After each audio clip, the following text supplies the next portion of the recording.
Kita akan buka sekarang kebenaran firman Tuhan supaya kita ngerti lebih dalam tentang roh, ya. Kenapa habis Tuhan Yesus sudah mati, kemudian bangkit, sudah melakukan pekerjaan penebusan, ya. Dia lagi bicara tentang roh. Ya, supaya kita juga mengerti bahwa sekalipun saudara dan saya sudah mengalami penebusan Kristus, saudara dan saya tidak boleh lepas daripada pekerjaan Roh Kudus, tidak boleh lepas daripada bergaul dengan Roh Kudus. Banyak orang bilang, mari membangun hubungan dengan Tuhan, mari membangun hubungan dengan Tuhan. Tapi nggak pernah diajar yang namanya membangun hubungan itu yang nggak apa. Oh, yang klasiknya kita doa. Oke. Kita baca firman. Oke, saudara. Tapi yang lebih real membangun hubungan itu paling penting adalah namanya membangun hubungan. Saudara coba lihat orang pacaran, ya. Mesti itu apa membangun hubungan? Yang jelas, satu, perhatian. Amin. Iya kan? Tapi yang paling penting, yang utama apa? Saudara, si cowok memperhatikan cewek, cewek menerima perhatian cowoknya, betul? Itu baru bisa membangun Kalau misalnya cowoknya naksir ceweknya, tapi ceweknya tidak mau, kira-kira bisa tidak membangun hubungan? Semakin SMS, mungkin ceweknya banting HP-nya, betul? Ini laki nggak tahu diri, muka badak, betul, bisa dibanting. Ya kan, berarti apa? Membangun hubungan tercipta dari yang paling penting adalah penerimaan akan kasih, itu kan? Berarti apa? Cowoknya bilang, aku sayang kamu, terus ceweknya bilang, iya aku juga sayang kamu. Baru terjadi, betul? Jadi apa? Ada penerimaan kasih, kan? Ya, ini menyatakan kasih, ini menerimanya, betul? Gitu? Terus yang kedua, saudara perhatikan, ada saling memperhatikan, ya kan? Ada waktu bersama, itu macam-macam selanjutnya saudara tahu sendiri. Terus apa lagi? Yang paling penting bisa ada pertengkaran, amin? Loh, biasa kan begitu, ya nak?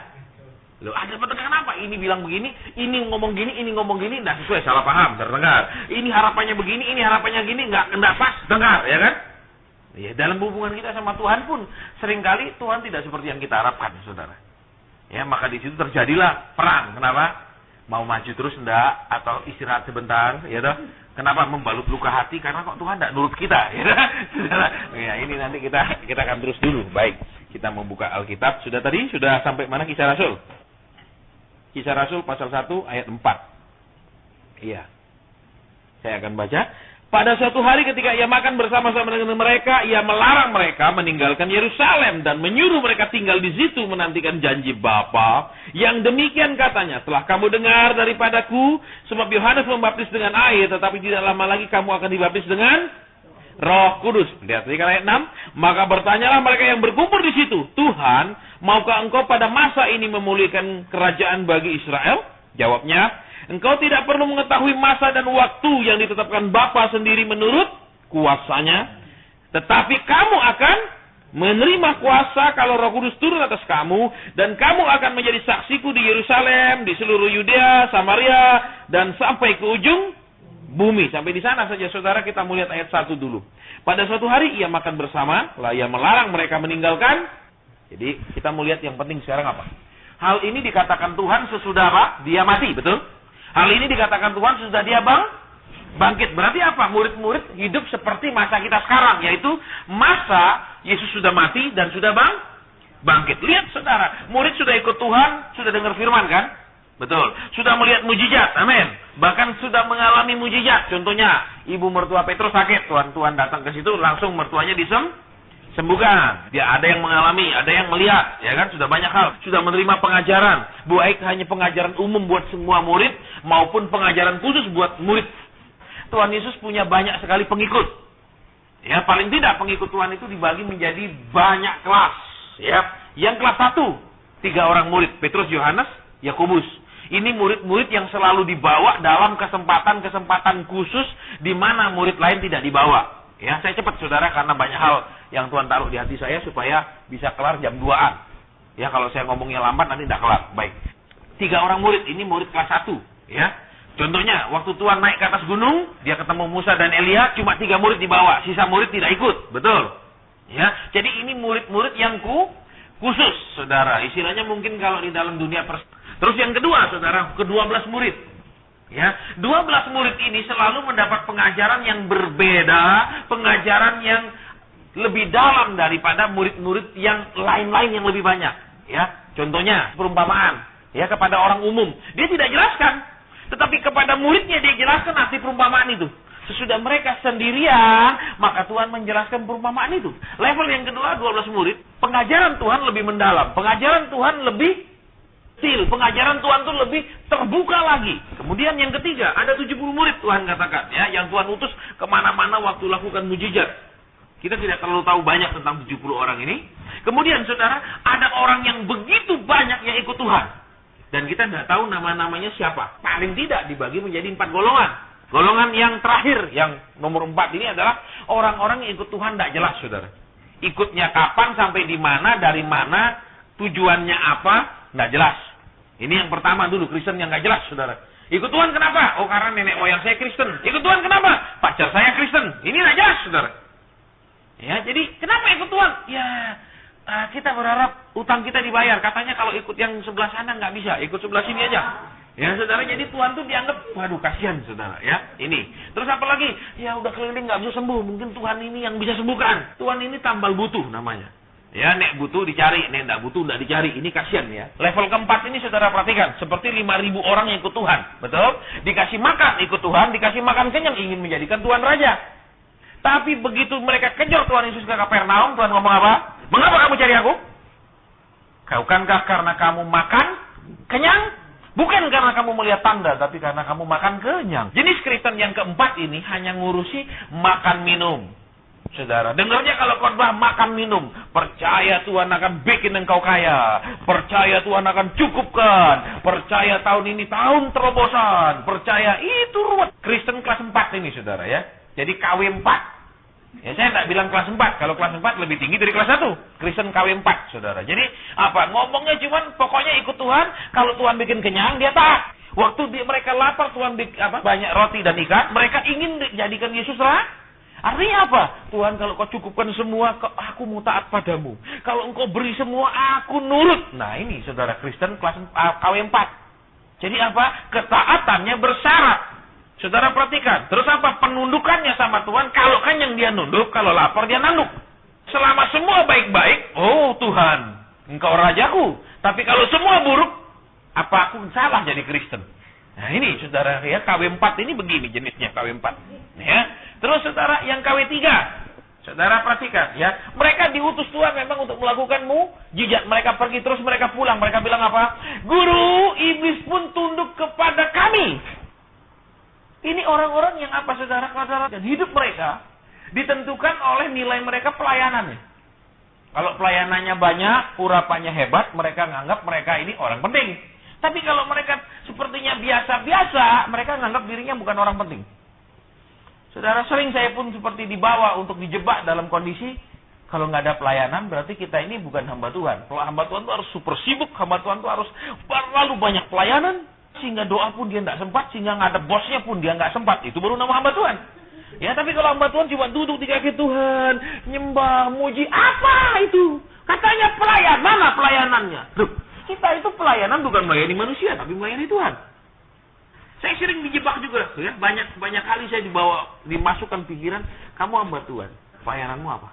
Sering saya dijebak seperti itu pikirannya, saudara. Terus, kamu hamba Tuhan. Buktinya kamu hamba Tuhan, diurapi Tuhan apa? Karena orang Kristen Indonesia itu selalu menganggap urapan pasti mendatangkan kekayaan. Urapan pasti mendatangkan kemakmuran. Urapan pasti mendatangkan pelayanan-pelayanan yang luar biasa. Itu selalu diidentikan seperti itu, saudara. Jadi saya punya arti kalau saya ada pelayanan. Saya punya apa? Ya, katakan, saya ini punya panggilan terbukti kalau saya, ini loh, lihat, sukses. Itu dilarikan ke situ. Ya, jadi kalau mereka pelayanannya kecil-kecilan, ya, cuma mungkin konselingin orang satu-satu, nginjiri orang satu-satu, itu nothing, istilahnya nggak ada apa-apanya. Jadi harus spektakuler, harus besar, harus mulia, harus yang dahsyat-dahsyat. Itu baru namanya dipakai Tuhan. Tuhan nggak ngajar saya seperti itu, ya. Tuhan bilang kamu tetap harus sederhana. Tapi kalau kita sederhana, nggak ada orang percaya Tuhan. Saya ngomong terus terang sama saudara, nggak ada orang kalau kami tunjukkan kami berhasil, lihat rumah kami begini besar, lihat pelayanan kami begitu terkenal, apapun yang kami omongkan, orang akan telan dan lakukan. Ya, itu saya alami, saudara. Saya ketemu teman yang sekarang juga aktif di pelayanan doa malam di kota lain, dia cerita, Pak, dulu saya disuruh ngomong sama pohon, Pak. Saya disuruh ngomong sama tanah, Pak. Terus lama-lama saya mikir, kok saya bisa seperti itu? Nah, saya bilang mulai normal kan. Kenapa mereka menuruti hal-hal yang tidak lucu, saudara, secara kekristenan? Mereka menuruti fiksi, mereka menuruti fantasi. Karena yang ngomong orang terkenal. Biar kita bilang itu nggak benar. Mereka bilang, lu kalau benar, lu pasti lebih hebat dari dia pelayanannya. Pelayananmu lebih besar dari dia. Kalau kamu lebih benar, mesti lebih besar.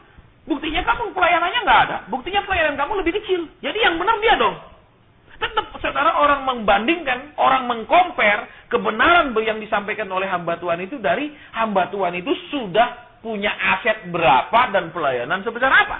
Saudara, saya ngalami, saudara, teman saya. Ini Kemenkarib. Saya masih ingat, 2 tahun lalu tuh, dia mau investasi kerja batu bara. Saya doa, Tuhan bilang, nggak boleh. Kamu nggak boleh kerja batu bara. Tapi pendetanya bilang, ini tahun ayam gimel. Tahun apa? Limpahan tahun. Wah, segala macam lah pokoknya. Dia pergi ke Kalimantan, invest batu bara. 1 tahun amblas semua. Orang selalu melihat kita ini seberapa yang kita punya, seterkenal apa kita, baru dia nurut. Kalau kita sederhana, dia nggak akan nurut, saudara. Dia akan lihat yang ngomong siapa. Bukan berita yang didengarkan, tapi yang ngomong siapa. Dia nggak peduli beritanya, saudara. Biar itu dari surga, ya. Selama yang di ngomong itu orang biasa, dia nggak akan dengar. Tapi ajaibnya, saudara, Tuhan selalu bilang, nggak boleh. Tidak boleh. Aneh tuh Tuhan itu. Terus kadang-kadang saya bilang, lah Tuhan kalau terus begini, yang percaya saya siapa? Ya, lihat modelnya pelayanannya apa? Nggak ada. Tinggal di mana? Kos, Pak. Orang langsung katanya diurapi Tuhan, dipakai Tuhan, tinggalnya rumah kos. Nggak salah. Saudara, sedangkan pendeta itu naik mobil bilap semua, rumahnya mau rumah mewah. Orang mulai compare ke situ, saudara. Saudara, dalam bulan-bulan ini Tuhan adakan pembelaan yang luar biasa. Semalam saya ketemu satu pengusaha, kami makan bareng. Dia cerita. Ada jelekin Asen. Bilang apa? Udah, kamu jangan percaya nubuatannya, katanya. Ya, dia ngomong gitu, saudara. Kamu jangan percayalah, itu nubuatan cuma ngibur kamu. Itu nggak akan terjadi. Saya ingat orang itu pernah saya tegur 11-12 tahun lalu. Rupanya sakit hati waktu ditegur Tuhan, jadi musuh yang negur, saudara. Tapi kemudian, saudara, ya, pengusaha ini kemarin sambil makan cerita. Terjadi semua apa yang disampaikan. Ya, sampai dia bilang, Pak Asen, saya harus ngambil mobil box baru lagi, Pak Asen. Kenapa? Volume pekerjaan saya udah butuh lagi, lebih banyak kendaraan lagi. Terus apa lagi? Saya mesti cari tempat lagi, Pak Asen, untuk saya. Volumenya udah nggak cukup tempat yang ada. Nah, kan terbukti semua, saudara. Jangan percaya, itu nggak mungkin terjadi. Itu cuma ngibur kamu. Terjadi kan? Dia alami buktinya. Saya malah terima kasih, karena dari dulu saya jarang merasa saya dibela, saudara, sama Tuhan. Terus terang, saya rasa saya jarang dibela. Kenapa? Difitnah orang, Tuhan suruh diam. Saya tungguin orang tuh nggak dihukum-hukum, saudara. Heran. Benar, saudara, sampai hari ini yang jelekan saya itu sampai sekarang sehat walafiat. Saya bilang sama saudara, pelayanannya besar, nggak pernah terganggu. Aneh tuh. Betul, yang ngerjain saya, fitnah saya macam-macam sampai hari ini. Nah, saya nggak lihat dia dipukul Tuhan. Enak nggak, saudara? Seperti saya rasa Tuhan, jadi hambamu ini nggak pernah dibela. Katanya, apa? Tuhan akan memukul orang yang memusuhi kita. Tuhan akan menghajar. Apanya dihajar? Jelekin saya, fitnah saya, kok nggak apa-apa, sehat-sehat aja. Kapan saya dibela? Jadi, saudara, Tuhan mulai kembalikan lagi. Terus apa? Waktu saya pernah ngeluh, Tuhan ingatkan. Waktu aku mau dibunuh Herodes, adakah Bapak membela aku? Enggak. Bapak suruh aku mengungsi. Oh iya, Tuhan. Iya benar, Tuhan. Nek engkau sendiri disuruh ngungsi, masa aku dibela? Betul? Iya dah. Ya wes. Gitu, saudara. Kadang Tuhan tuh kasih ayat gampang-gampang tapi menyakitkan. Ya, bukan menyenangkan. Kalau ayatnya tenang, aku akan basmi. Wah, seneng glory. Tapi kalau ngalah, nah ini tidak enak, saudara, betul? Itu tidak enak, sering ayatnya tidak enak, betul? Oke, kita lanjutkan dulu sebelum kita masuk ayat ini, ya. Jadi murid yang keberapa? Tipe murid KW3. Tadi kan KW4. Ya jelas ikutnya kapan, mau tujuannya apa, berhentinya kapan, ini soal tidak jelas KW4 ini. KW3-nya pakai pelayanan, nah, bikin mujizat, bangga. Terus Tuhan bilang apa? Jangan kamu bangga kalau iblis apa? Takluk kepadamu, tapi bersukacitalah kalau namamu tertulis di. Jadi ini bukan urusan masalah pelayanan, ini bukan urusan masalah dipakai Tuhan, masalah bikin mujizat, tapi ini masalah keselamatan yang Tuhan mau urus. Tapi saudara seringkali sudah diselamatkan dan buat apa habis? Buktinya susah, masalah, betul? Problem, amin? Kesulitan, betul? Loh, iya kan? Nah, makanya kita akan nanti belajar tentang ini Roh Kudus mau diapain sih dalam hidup kita. Oke, terus. Ini KW3. Terus KW2, 12 murid. Ya, ikut Tuhan tapi otak nggak pernah berubah. Pandangan tidak pernah berubah, pertanyaan nggak pernah berubah. Buktinya saudara lihat yang tadi. Sesudah Tuhan bicara tentang Roh Kudus, ayat ke-6 mereka bilang apa? Tuhan, maukah engkau pada masa ini memulihkan kerajaan bagi? Selalu bicaranya apa? Pemulihan kerajaan Israel. Selalu bicaranya keadaan bangsa kami sedang dijajah Romawi. Tuhan pulihkanlah, Tuhan pulihkanlah. Padahal Tuhan tidak mau bicara tentang hal itu. Di level saudara dan saya murid KW2, otak saudara dan saya bilang, saya nggak bilang otak saudara, karena saya pun sering mengalaminya. Jadi otak saudara dan saya sering kali adalah apa? Tuhan pulihkan ekonomi kami. Tuhan bilang, nah aku nggak urus pemulihan itu dulu. Aku punya acara yang lain dalam hidupmu. Aku punya rencana yang lain dalam hidupmu. Aku ingin begini. Terus Tuhan bilang apa? Aku punya rencana yang berbeda. Aku punya tugas yang berbeda. Sama seperti saya, saudara. Dari kecil saya ini cita-cita pengen punya hotel, ya. Terus sekolah perhotelan. Dan saya banyak kenal yang lain-lain orang-orang penting. Yang terjadi apa? Tiba-tiba Tuhan suruh tinggalkan jadi hamba Tuhan. Bertahun-tahun pelayanan desa. Terus habis pelayanan desa, pelayanan pedalaman. Terus apa lagi? Udah mumbul dikit, dinjak lagi sama pendeta lain. Mumbul dikit, dinjak sama pendeta. Sampai saya bilang, Tuhan, ini wis pegel. Aku ini kerasukan iblis, makanya semua pada memusuhi aku. Saya pernah ngomong gitu, saudara. Saya sampai, Tuhan, jangan-jangan ini bukan rohmu di dalam aku. Kenapa? Kok sekian banyak hambamu musuhi aku? Aku sesat.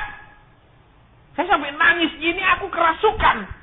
Kalau 100 orang saudara ketemu, 100 orang bilang saudara gila, saudara pasti mikir benar-benar gila. Saya ngalami, saudara. Nggak mungkin Roh Kudus ngomong seperti itu. Nggak mungkin Tuhan perlihatkan hal seperti itu. Nggak mungkin bercakap-cakap dengan Tuhan. Segala macam.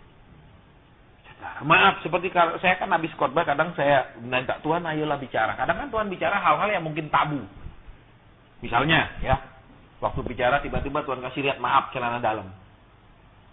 Terus celana dalam yang sudah molor sekali. Terus Tuhan bilang, ada anakku datang dengan celana dalam kondisi seperti itu karena nggak bisa beli. Saya sampaikan, bener ada, tapi ngamuk ada.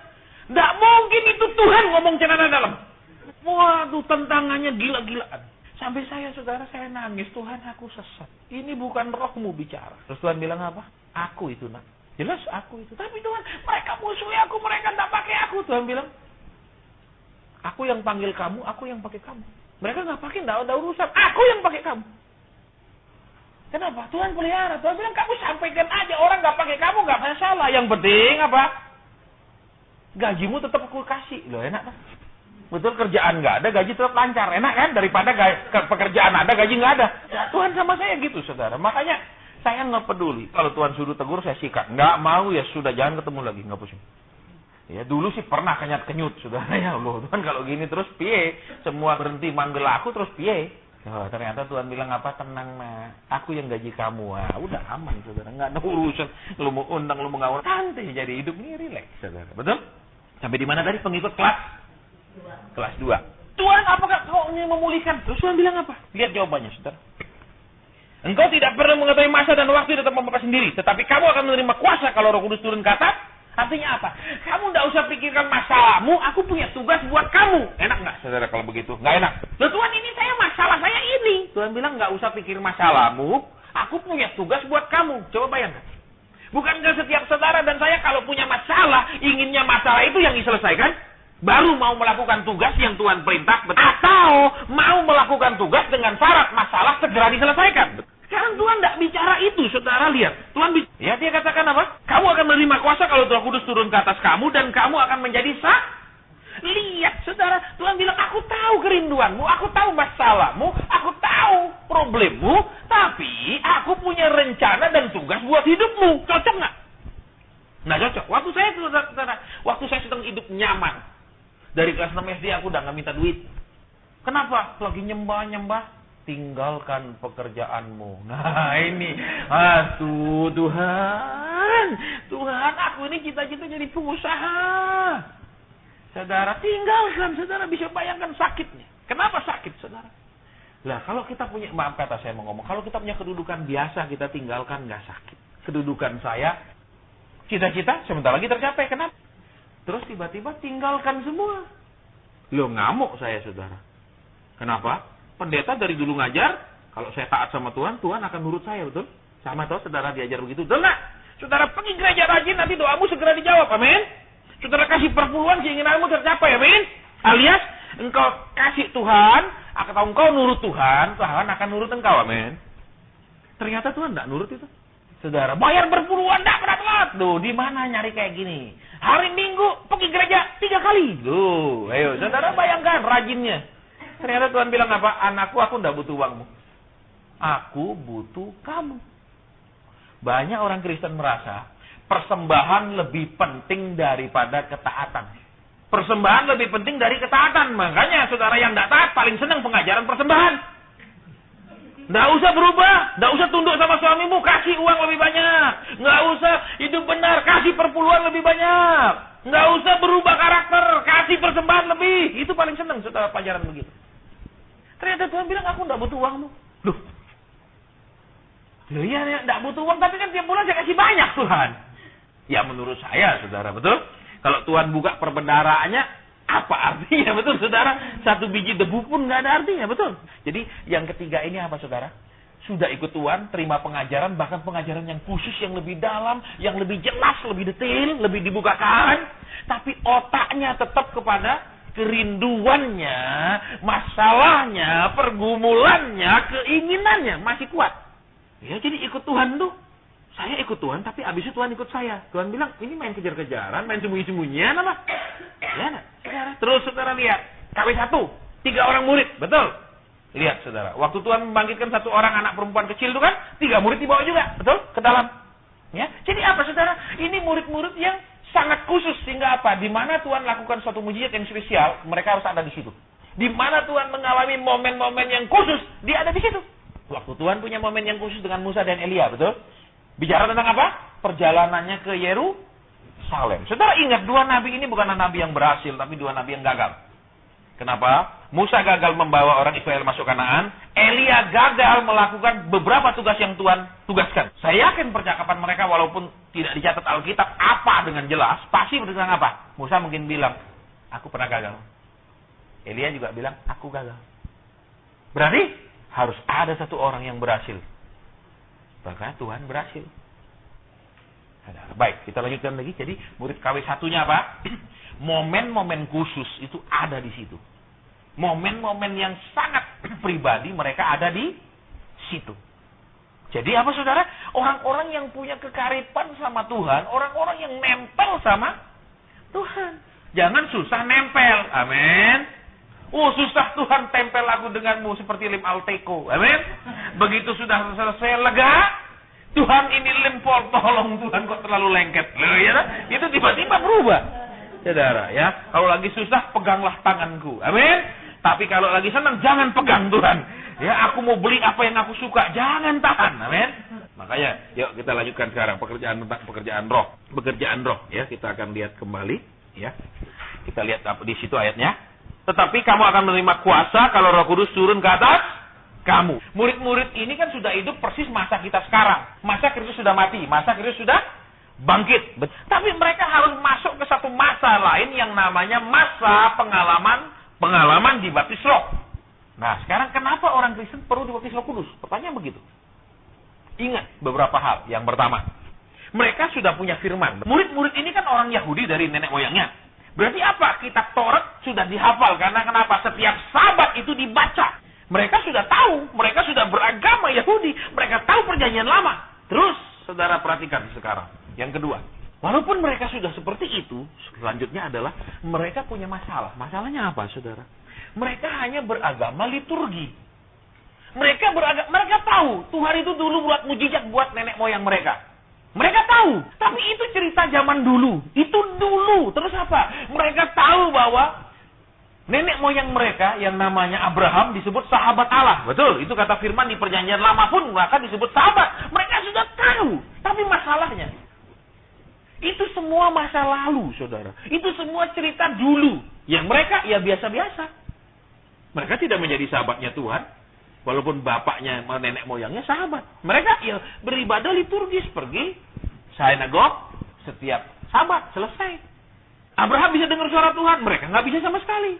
Abraham hidup dipimpin Tuhan, mereka nggak sama sekali. Pokoknya yang penting tiap Sabat mereka pergi sinagoga ini.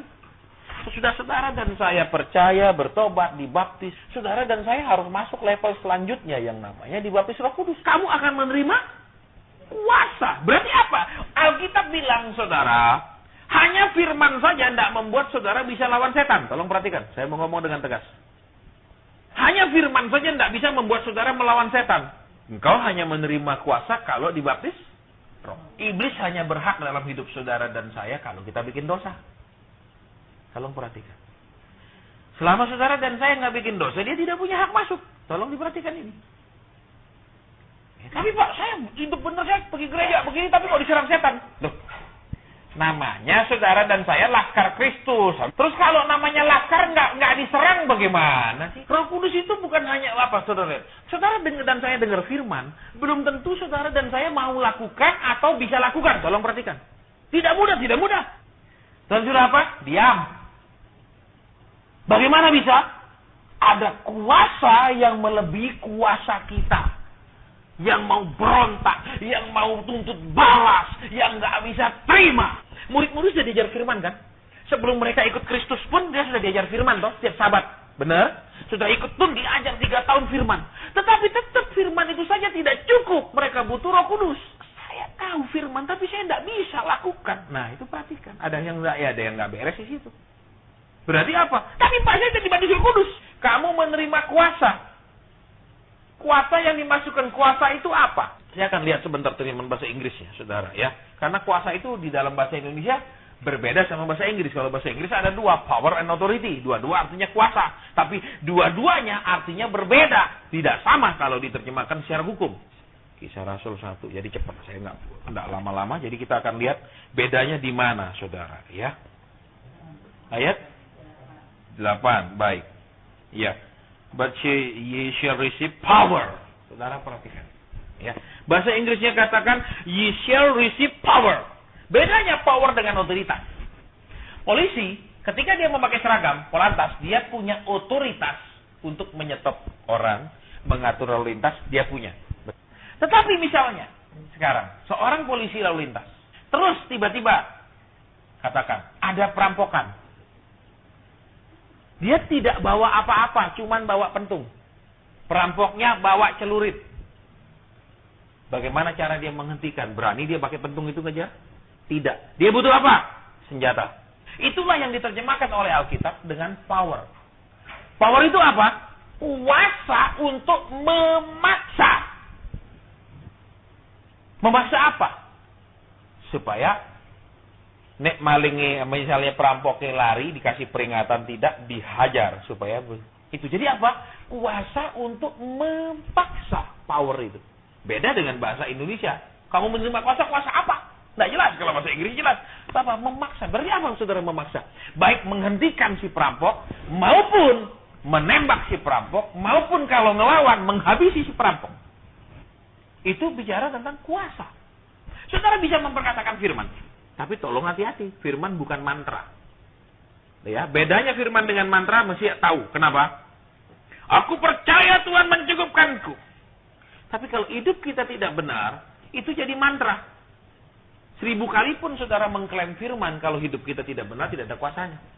Tapi saudara nggak usah klaim firman, tapi saudara dan saya lakukan, itu lebih dari mengklaim-klaim. Saudara, saya klaim janji Tuhan, Tuhan bilang, wih, nek kalau gini perkasa, ya suruh doa 3 menit ngorok. Ya dah. Tapi kalau nuntut, wih, tangan kiri kanan terayun, betul? Terus tak-tak-tak, gitu. Saya kadang-kadang aneh, saudara. Ya baik. Jadi kita mau lihat di sini, saudara. Tuhan bilang kamu menerima kuasa. Maksudnya apa, saudara? Ya, saudara dan saya ini, kita tahu firman begini-gini. Oh baik. Terus apa? Tuhan tidak pernah terlambat. Oh iya, amin. Tapi saudara, untuk mempercayainya benar-benar tidak terlambat, saudara dan saya butuh kuasa Roh Kudus. Ya, ketika saya dikerjain pun, saudara saya rasanya, iya sudahlah Tuhan. Nanti waktu akan membuktikan. Saya gitu aja, waktu akan membuktikan. Memang tidak langsung, saudara. Saudara dan saya percaya Tuhan tidak pernah terlambat. Amin. Tapi untuk tetap bertahan, percaya Tuhan tidak pernah terlambat, itu butuh Roh Kudus. Kalau enggak, mana buktinya sekian lama? Kok sama aja? Stabil, nggak ada perubahan apapun. Nggak ada tanda-tandanya sesuatu terjadi. Saudara harus tahu Tuhan itu memang tidak suka pakai tanda-tanda. Buktinya, waktu Yusuf masuk penjara, betul? Ada enggak tandanya? Waktu itu Firaun inspeksi ke penjara. Begitu? Maka dia melihat seorang anak muda yang rajin, terus dia katakan sama kepala penjara, ya, hai kepala penjara, berapa lama dia dihukum? Kalau dia sudah keluar, panggil, aku butuh pegawai. Begitu? Tidak ada tanda apapun. Saudara, bahkan orang yang dia sampaikan pesan mengartikan mimpinya satu mati. Dan satu melupakan dia, betul? Selesai sudah. Tapi Tuhan tidak lupa akan rencananya. Betul, Tuhan tidak lupa. Lihat, waktu Tuhan memberikan mimpi 2 kali kepada Yusuf, itu bisa dianggap rencana, bisa itu dianggap janji kan? Betul? Tapi ingat, janji Tuhan selalu ada hubungannya dengan rencananya. Dan rencananya selalu di dalamnya ada janjinya. Tidak boleh pisah. Artinya, Tuhan beri berkat, ini minta ini. Tuhan bilang, anakku, engkau cuma klaim janjiku, tapi kau tidak lakukan rencanaku. Saudara, kenapa? Kalau laki-laki itu sulit sekali bisa setia. Karena kenapa? Saya mau cerita sedikit supaya saudara nangkep.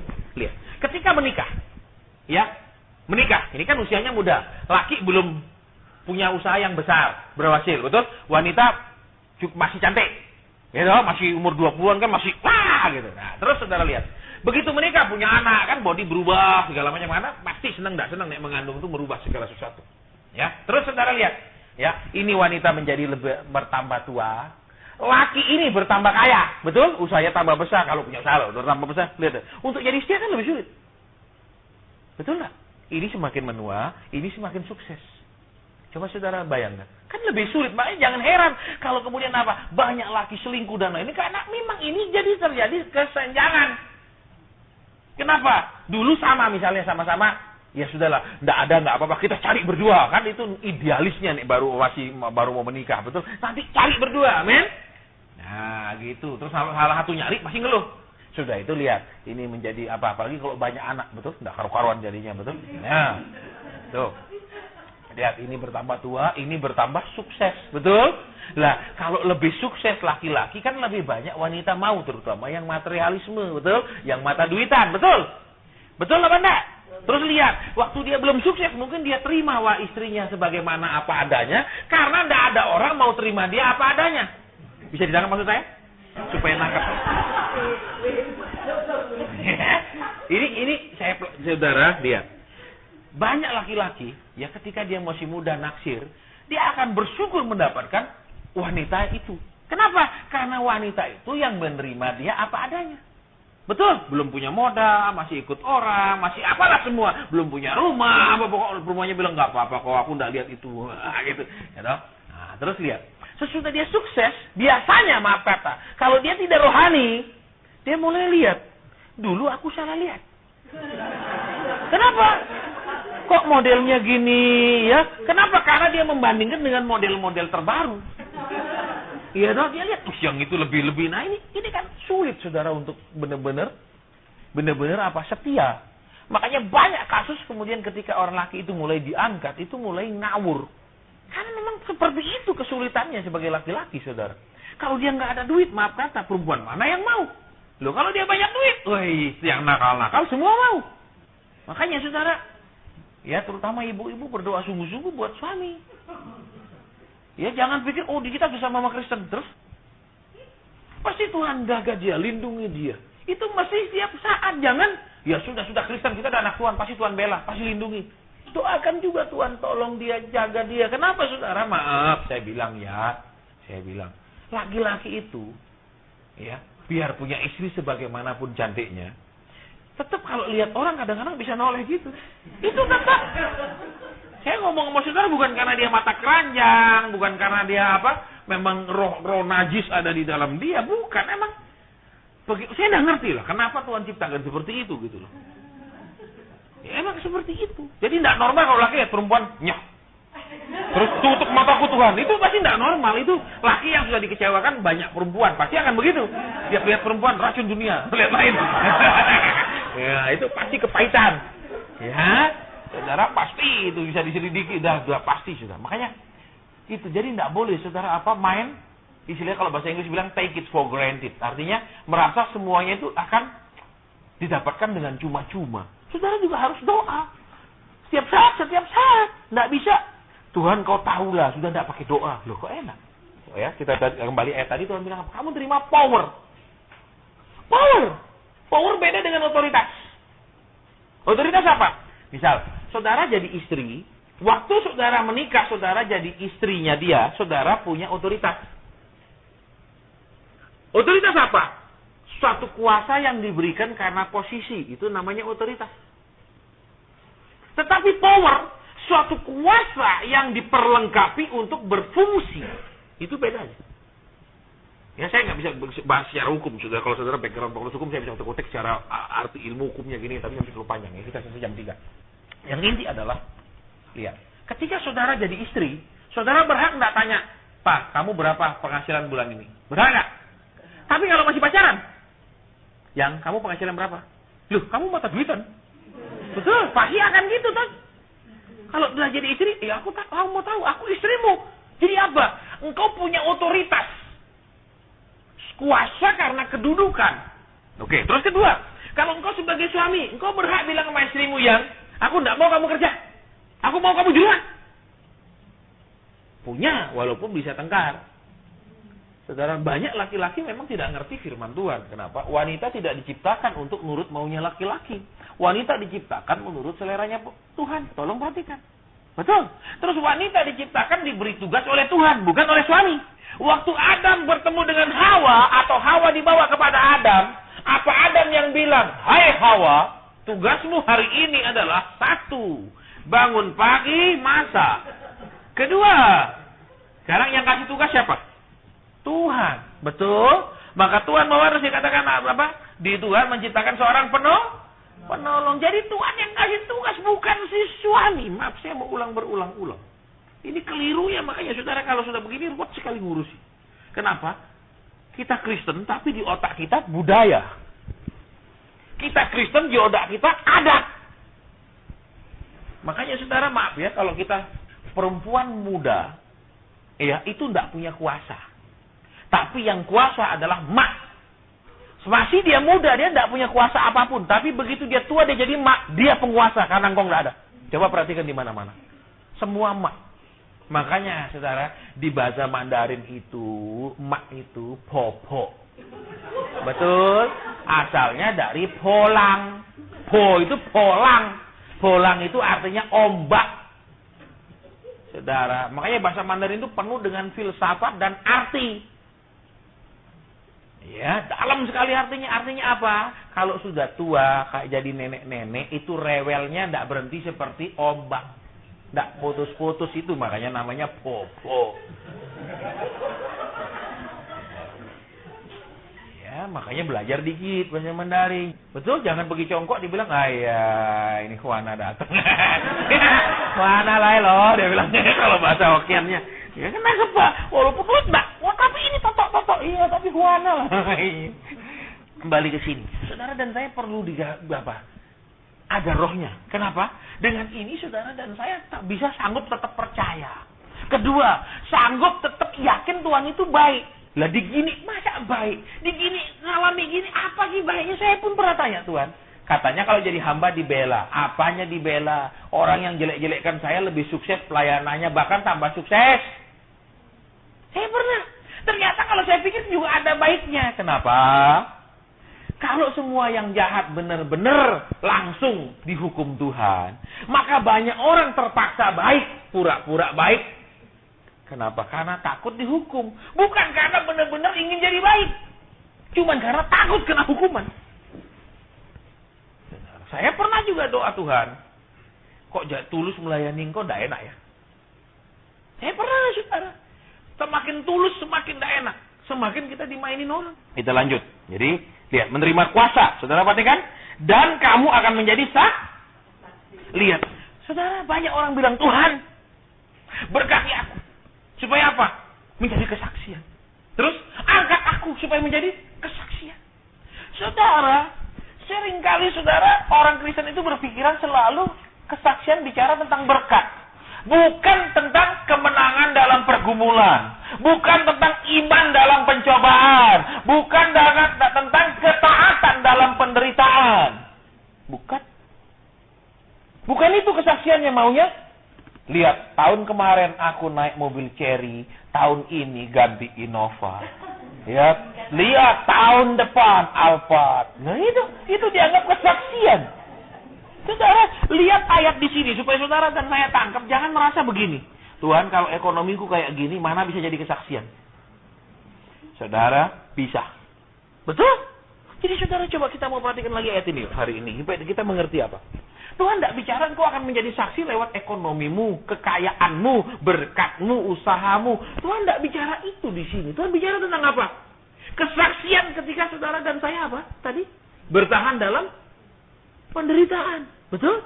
Ketika saudara dan saya tetap percaya walaupun orang sudah melihat lu nggak salah, tetap percaya.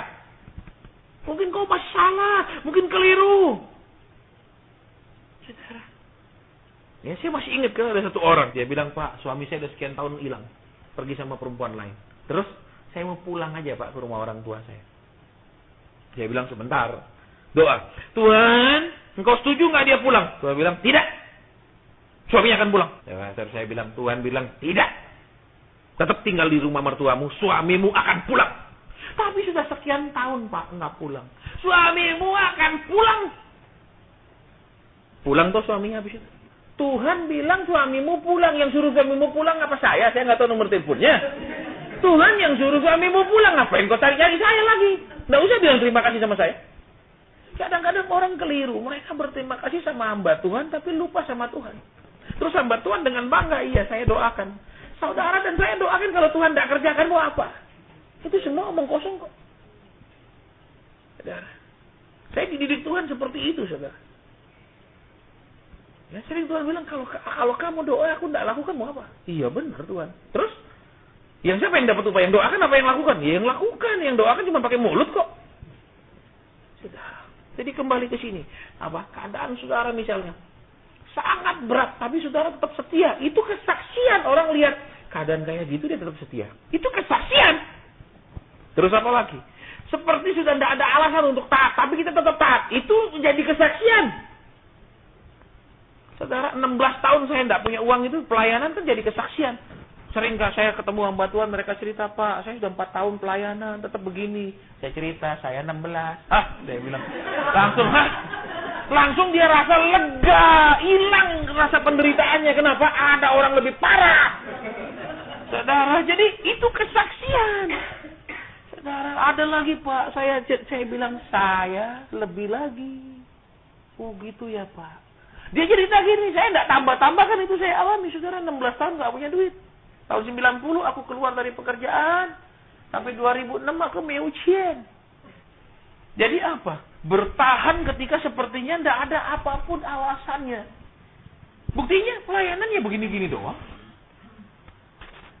Ada dimusuhi, terus sampai saya heran saya ini memang mukanya memang apa? Muka yang sama sekali tidak menyenangkan sampai di tiap orang musuh saya. Supaya kamu tahan, kamu masih Bapak dikasih Roh Kudus di dalam kamu. Kamu masih dibaptis Roh Kudus supaya bisa tahan. Kalau nggak tahan. Jadi sekarang saudara, ya, kenapa saudara dan saya seringkali rasa Tuhan aku tidak bisa, nggak tahan, nggak kuat. Padahal Tuhan bilang apa? Nah, aku mesti menguras seluruh tenagamu supaya kosong, supaya seluruh kuasaku masuk. Aku tidak bisa campur dengan kekuatanmu, aku tidak bisa campur dengan kepintaranmu. Semua harus habis, baru masuk semua yang dari aku. Nah, contoh saudara. Saudara punya mobil, ngisi bensin. Biasa. Terus, saudara isi bensin 10 liter, saudara isi Pertamax. Itu jadi Pertamax semua enggak? Enggak. Betul. Tapi kalau semuanya dikosongkan, diisi Pertamax sampai full, semuanya Pertamax. Betul apa ya? Nah, maksudnya apa, saudara? Supaya saudara dan saya bisa lebih kuat, lebih menang. Ya. lebih jadi kesaksian, sering Tuhan itu apa? Membuat saudara dan saya dimasukkan dalam pertandingan, dalam peperangan, dalam pergumulan, sampai semua kekuatanmu dan kekuatan saya habis. Sudah habis Tuhan, nggak kuat lagi. Doa pun saya udah nggak bisa Tuhan. Nah, sekarang Tuhan bilang, oke, sudah habis, sudah.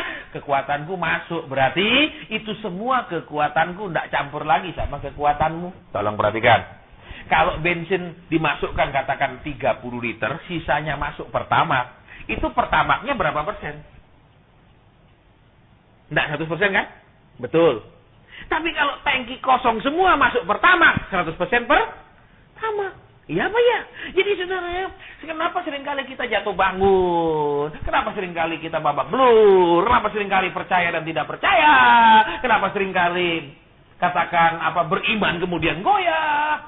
Kembali karena satu, Roh Kudus belum masuk. Itu yang pertama. Yang kedua, Roh Kudusnya masih campur sama kekuatan sendiri. Jadi perlu dikosongkan benar-benar kosong. Saya kan pernah cerita sama saudara. Waktu umur 38 saya stres berat. Kenapa? Tuhan, bentar lagi suwe. Betul Tuhan. Udah saya udah bayangan use. Wah, udah takut saya saudara.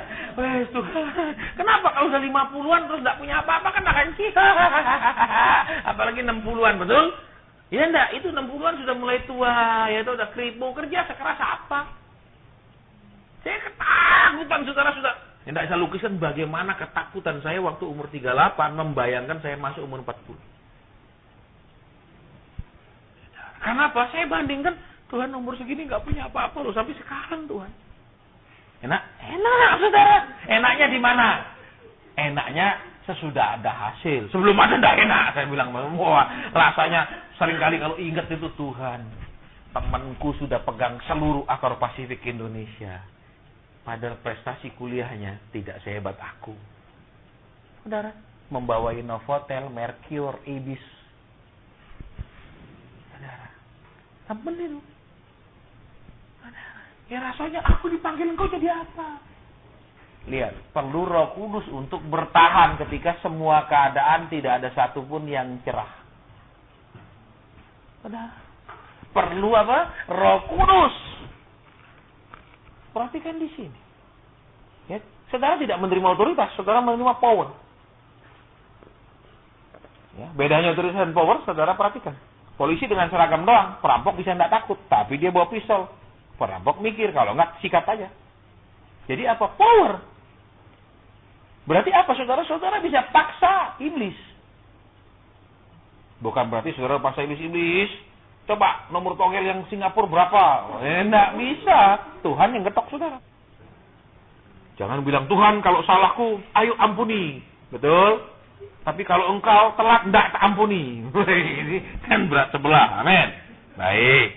Jadi ingat, kesaksian bukan hanya tentang harta benda, tapi kesaksian tentang perubahan hidup.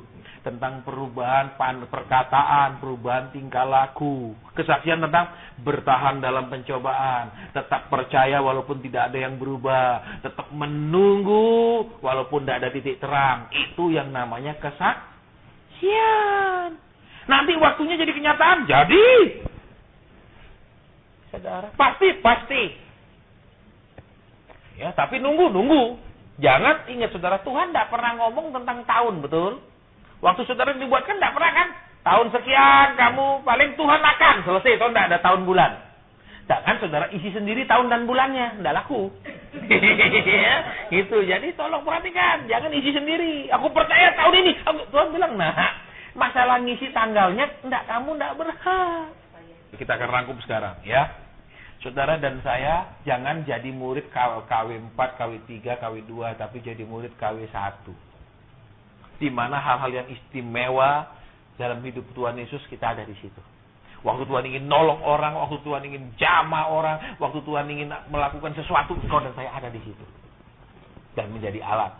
Itu yang penting. Terus, yang kedua, ya ingat, kesaksianmu dan kesaksian saya jangan selalu berfokus pada materi dan keuangan. Bukan itu ide yang Alkitab tulis di dalam ayat yang tadi kita baca.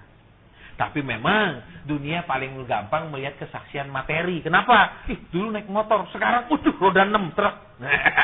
Oh, dapat kerjaan, betul? Di ekspedisi, gitu loh, saudara. Ya, itu.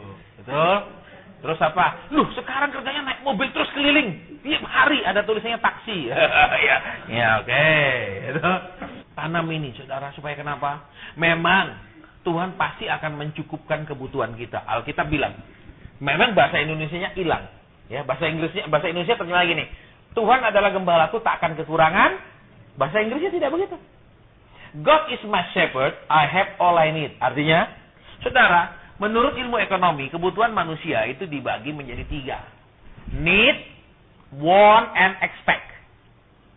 Tuhan hanya memenuhkan kebutuhan dasarmu dan dasarnya saya. Perhatikan. Kalau engkau cuma jadi umat Tuhan, engkau hanya penuhi kebutuhan dasarnya, makan, minum. The basic need. Kedua, kalau engkau dan saya hidup berkenan, Tuhan akan memenuhkan apa? Keinginanmu, your want. Keinginan-keinginan. Misalnya ingin punya baju gini, perhiasan gini, ini begini. Itu kalau engkau dan saya menyenangkan Tuhan. Bahasa Indonesia tidak ada. Banyak orang langsung pasang itu bahasa dunia. Aku tidak akan kekurangan. Salah. Padahal bahasa Inggrisnya bilang, I have all I need. Cuman kebutuhan dasarmu, makan minummu pasti dia penuhkan. Tapi keinginanmu, sorry, belum. Jadi jangan pakai sembarangan. Yang kedua, saudara dan saya menyenangkan Tuhan. Saudara akan disenangkan Tuhan. Keinginanmu akan apa? Kerinduan Tuhan kita lakukan. Keinginan saudara dan saya diperhatikan Tuhan. Yang ketiga, expect. Yang kita harapkan. Abraham berharap punya anak. Betul? Betul? Tuhan bilang apa? Pergi dari negerimu.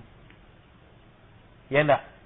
Aku akan pergi tunjukkan kamu satu negeri. Dan diberi keturunan. Berarti apa? Dia tinggalkan negerinya. Dia dapatkan negeri dan anak. Berarti apa, saudara? Supaya saudara dan saya mendapatkan apa yang saudara dan saya harapkan, harus ada pengorbanan.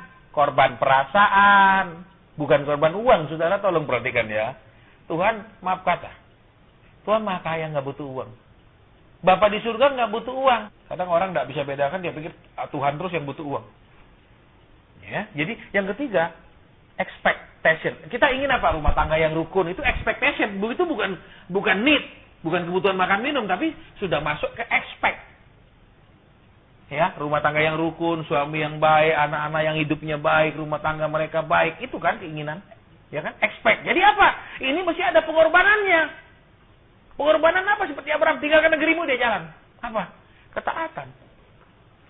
Terus apa? Pengorbanan, meninggalkan kenyamanan. Yang bikin saudara dan saya nyaman apa? Nggak taat. Kalau taat pasti nggak nyaman, amin. Jujur aja, taat itu nggak mendatangkan kenyamanan kok. Saya pun sering. Ini pengorbanan. Ya, apa yang dikorbankan, saudara? Perasaan. Contohnya gini. Kalau saudara, pasangan saudara yang ngalah, yang lega siapa? Contohnya, saudara yang ngalah sebagai istri, yang lega siapa? Suami. Kalau suami yang ngalah terus, yang sesek siapa? Loh. Kalau suami ngalah terus, yang sesek siapa? Suami. Nggak nyaman kan? Kalau ketika saudara dan saya ngalah sama maunya Tuhan, pasti ada sesaknya. Kalau tidak terbiasa, sangat sesak. Tapi kalau terbiasa, kurang sesaknya. Saya nggak bilang nggak sesak, ya kurang karena sama kayak saudara selalu dibentak suami. Lama-lama dibentak pun nggak bisa nangis, tapi baru pertama 2-3 kali dibentak, sampai bengkak-bengkak. Tapi udah keseringan dibentak bertahun-tahun, dibentak kadang ketawa, amin? Iya toh, sudah mati rasa. Itu enggak, saudara? Ya, perlu pengorbanan. Jangan suruh Tuhan terus berkorban. Kenapa? Engkau taati saya, engkau turuti saya. Tuhan bilang, kok aku terus suruh berkorban? Kamu kapan nurut aku? Yesus sudah memberi teladan, betul? Teladan apa? Berkorban toh. Itu yang harus kita turuti. Jangan kita korbankan Tuhan terus. Ingat, engkau yang taati saya, engkau yang beri saya. Tuhan bilang, nak, aku sudah disalib dan sudah turun. Jangan suruh aku naik lagi ke situ. Kamu yang belum kamu naik. Betul, kita yang disalib. Artinya apa? Kepingin gini, Tuhan bilang, tidak, nak. Tidak boleh. Apa dia senang anaknya kiri? Betul? Ternyata tidak, saudara. Di pelayanan saya belajar tentang materialisme pelayanan dan idealisme pelayanan. Orang yang materialis akan khotbah yang menyenangkan umat dan bisa diterima umat. Tapi orang yang idealis, pokoknya maunya Tuhan, pokoknya kehendak Tuhan. Itu kadang materialnya terganggu. Karena nggak banyak orang senang.